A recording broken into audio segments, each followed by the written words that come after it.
ঢাকায় ঝটিকা মিছিলে অংশ নেওয়া নিষিদ্ধ আওয়ামী লীগের ৮ নেতাকর্মী গ্রেফতার, ডিবির বিস্ফোরক অভিযান। শেখ হাসিনা পদত্যাগ করেননি, বিস্ময়কর দাবি তার আইনজীবীর। মানবতাবিরোধী অপরাধ মামলায় ট্রাইব্যুনালে তুমুল বিতর্ক।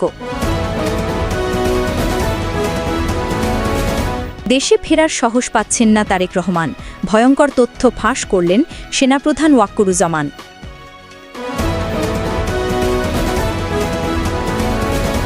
এতক্ষণ শুনছিলেন সংবাদ শিরোনাম, এবার বিস্তারিত।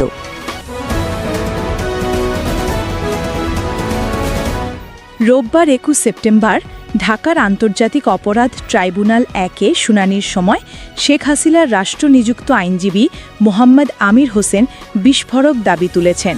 তিনি বলেন, গত বছরের ৫ অগস্ট দেশ ছেড়ে ভারতে যাওয়ার আগে শেখ হাসিনা প্রধানমন্ত্রীর পদ থেকে পদত্যাগ করেননি।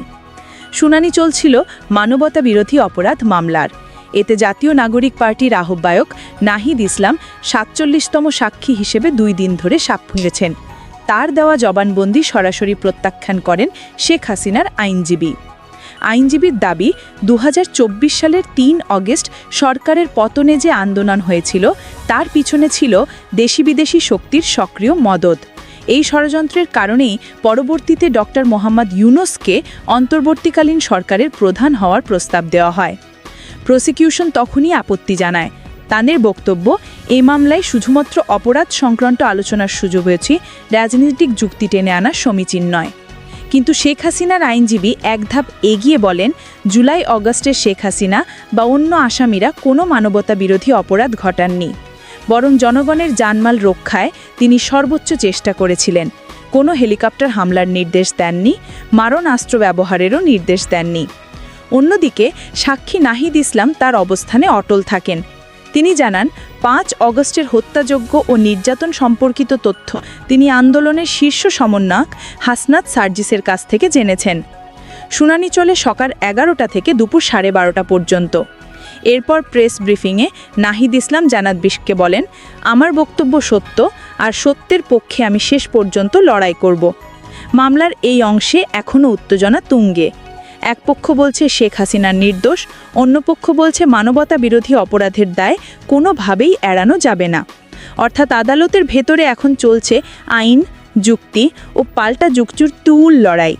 আর এর মধ্যেই উত্থাপিত হচ্ছে রাজনৈতিক ভবিষ্যতের নতুন প্রশ্ন, শেখ হাসিনা কি সত্যিই পদত্যাগ করেননি? ব্রেকিং কভারেজ, দেশীয় রাজনীতিতে নতুন ইস্যু। তৎকালীন সময়ের বিতর্কিত রাজনৈতিক নেতা তারেক রহমানের দেশে ফেরার সম্ভাবনা ও সেনাবাহিনীর অবস্থানকে কেন্দ্র করে এখন নতুন খেলা লেগেছে। আজ আমরা বিশদে আলোচনা করব ভূতকালীন অভিযোগ, রাজনৈতিক প্রেক্ষাপট এবং সেনাপ্রধানের সাম্প্রতিক মন্তব্যের তাৎপর্য।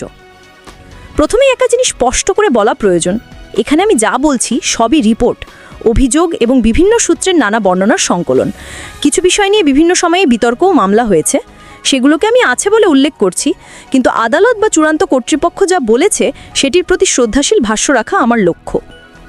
ইতিহাস স্মরণ করাই দরকার। ২০০১ থেকে ২০০৬ সাল পর্যন্ত বিএনপি জামাতের জোটের শাসনকালে বিভিন্ন অভিযোগ উঠে।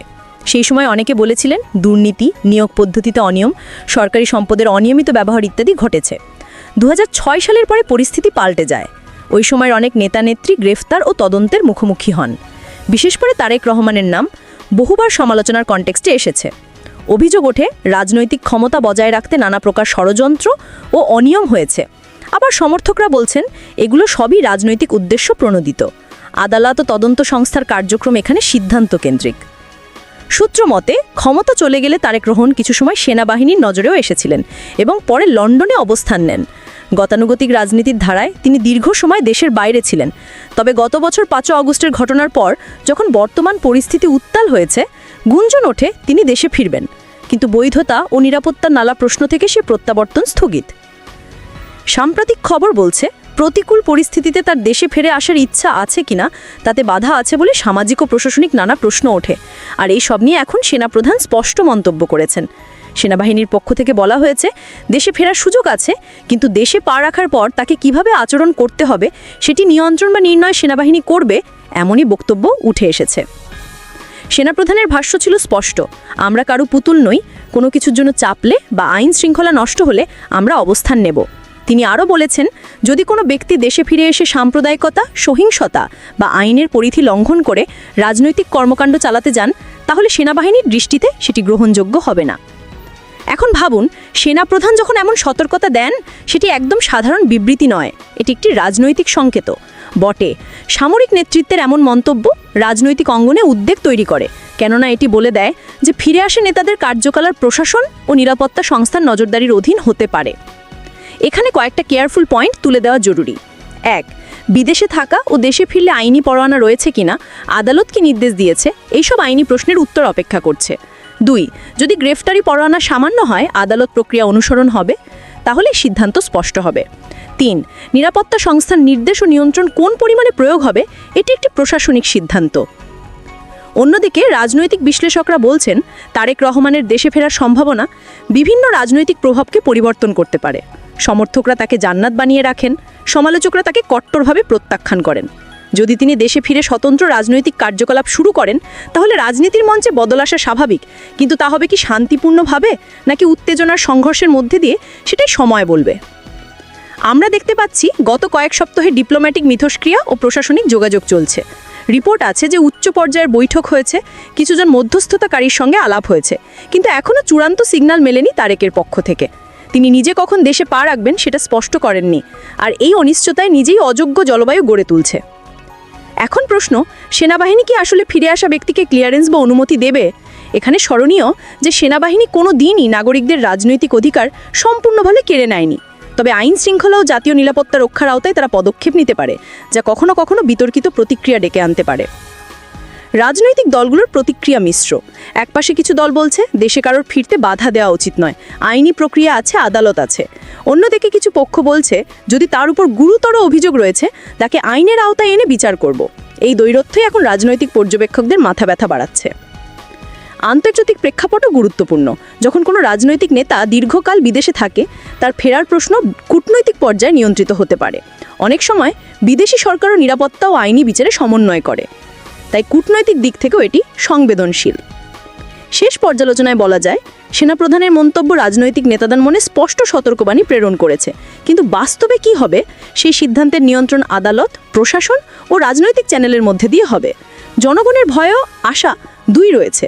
এই অনিশ্চয়তার মধ্যে একটি বড় সত্য রয়ে গেছে, আইন ও সংবিধানই চূড়ান্ত নির্ধারক হবে।